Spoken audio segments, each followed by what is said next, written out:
Hi, this is David Miller, and I'm here with the first in a series of mini-lectures on Charles Dickens' Great Expectations. Today we're going to talk about a new mythos. That's a phrase that comes from the Victorian writer Thomas Carlyle, and of course I'll tell you what it means. First, though, we need to take a step back because we're going to approach the new mythos in Dickens by way of a traditional system of literary symbolism called typology. Now, in the narrowest definition, typology is a way of reading the Bible. It's based on the New Testament, and it performs a radical reinterpretation of the Hebrew Bible. In this Christianizing reinterpretation, every character and event in what is then referred to as the Old Testament is seen as anticipating something in the New Testament. For example, when the Israelites wander for 40 years in the desert, this foreshadows the temptation of Christ, who wanders in the desert for 40 days. It's an ancient and elaborate tradition of interpreting Scripture. English literature, in the centuries before Dickens, had made extensive use of this symbolic system. The great epic poems of the Renaissance, for example, developed their own symbolic patterns by extending those found in biblical typology. So why does this matter for Dickens? Because in the opening scenes of Great Expectations, he's working with this system in a completely new way. Dickens was well aware of the importance of typology in the literary tradition, and so were the educated members of his reading public. He was also aware that some of the simpler elements of typology had been used over and over again in popular religious literature across the centuries, so that even less educated readers would be familiar with them. And Dickens did write for a popular audience. Typology is so pervasive, it still operates in the 21st century. Can you spot the typological symbol in this photo? When we compare the biblical references in Great Expectations to those found in popular religious tracts and in the literary classics of an earlier age, they look pretty weird. The popular tracts are serious and highly sentimental in their use of biblical imagery. There's never any sense of irony. Poets like Milton and Spenser use biblical symbolism in more sophisticated ways, but still with a sense of how close they are to the sacred source in Scripture. There's no sense of distortion or parody or unbridgeable distance separating their poetic texts from the sacred text they imitate. But when Dickens echoes the Bible in the early sections of Great Expectations, the allusions come through as jokes, or travesties, or nightmarish distortions. This shows a sense of historical distance, a sense that some sort of break or rupture separates the modern era from everything that went before, including traditional Christianity. This sense of rupture with the past has been characteristic of modernity since the middle of the 19th century. There's no single or simple reason for this, and we don't have time for a complete lecture on the history of the period, so let me just say briefly that the Victorian era, when Dickens lived and wrote, was characterized by many sorts of social and political upheaval, by the rapid industrialization of manufacture and transportation, and by philosophical and religious skepticism, brought on in part by scientific discoveries which revealed to everyone except certain local school boards in the United States that the Earth was much older than 7,000 years, and that the universe is unimaginably vast. It was a period of crisis in almost every aspect of cultural and social life. So here's where we come to Thomas Carlyle. One of the most influential social critics of the time, he wrote a book calling for, as he put it, a new mythos, a new covenant with the divine. Traditional religion, Carlyle argued, is dead. But there is some sort of divine, eternal spark that must be kept alive. The old stories, he said, were like clothing in which we dressed this unknown thing called God, but the old clothes are worn out, and God needs new clothes, a new set of stories and symbols to express the meaning of faith in the modern age. Now, Dickens was one of many writers and critics who were moved by Carlyle's appeal. The basic structure of every great Dickens novel can be seen to derive from the narrative materials of the Christian tradition, for they are all stories of conversion, stories of sacrificial children and of pity and compassion these children inspire, as the forces that redeem lost souls. Think of Ebenezer Scrooge in A Christmas Carol. What triggers his change of heart? Well, of course, it's the death of Tiny Tim, prophesied to him by the ghost of Christmas to come. In Great Expectations, we get a much more complicated version of the story, for Pip plays both roles. He's both Scrooge and Tiny Tim. But in the end, this is still a tale of conversion and redemption. I want to emphasize distortion as the main way that biblical echoes in the novel's opening scene signal a break with the past.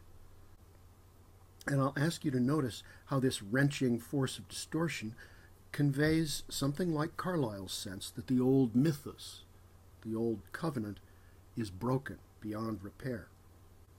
The work of the new covenant will be to make God a new suit of clothing, a new narrative form in which his divine influence can once again be felt. Dickens shared this sense of a break from the past. His novels discover new ways for people to tell stories about identity. This is why Great Expectations is widely recognized as one of the foundational narratives of a distinctly modern selfhood. Dickens conveys a sense of his story as foundational partly by anchoring its beginning to a set of biblical echoes. These echoes work like an amplifier, expanding the resonance of the story by linking it to the oldest and most basic narratives of Western culture. But this amplifier also generates the distortion I've been talking about. The echoes are bizarre, expressing a sense of modern distance from the ancient text. Pip is a modern version of a scriptural character known to biblical scholars as the chosen son, marked out for elevation, but also for sacrifice. Scholars apply this term to characters like Abel, Isaac, Joseph, Jacob, and Jesus, whose stories follow a certain basic pattern.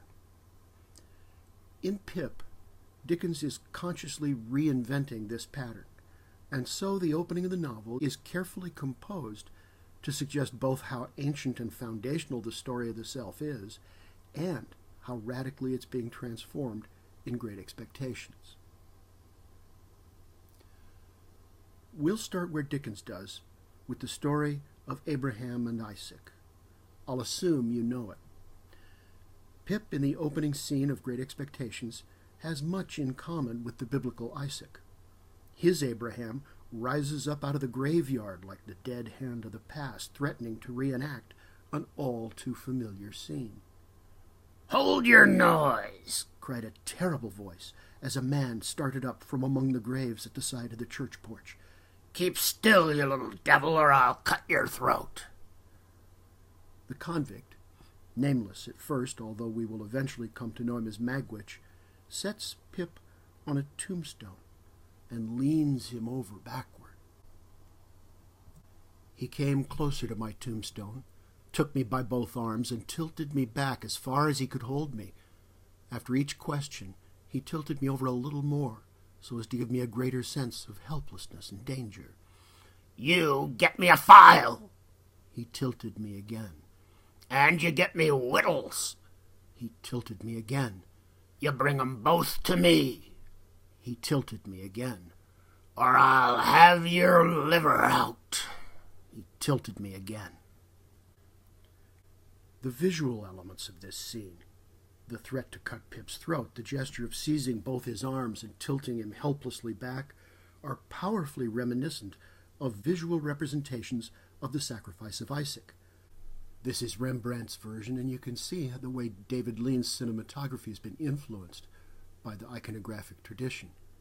Here's Caravaggio. But there's no angel in the Dickens picture, is there? And here's Marc Chagall. I think the reason there's no angel in the Dickens picture, well, the way it plays out, Magwitch himself is the angel.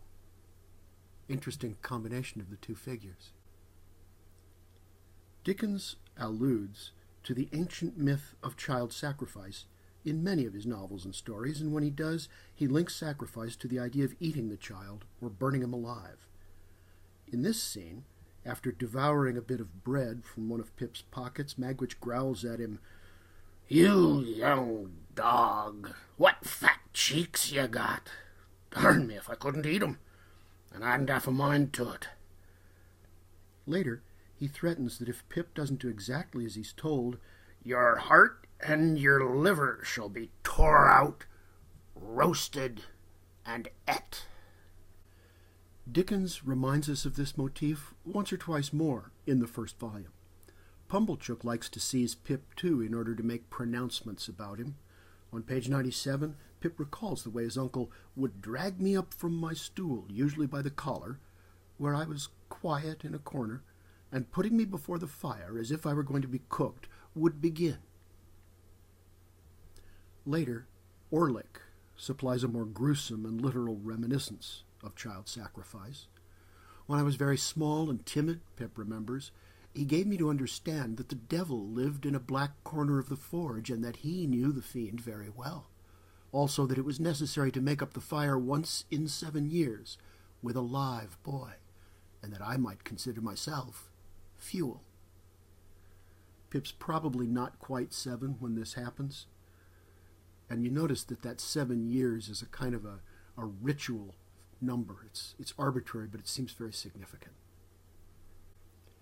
Well, that's enough for today, but next time we'll take a closer look at how this biblical symbolism is developed in the opening scene.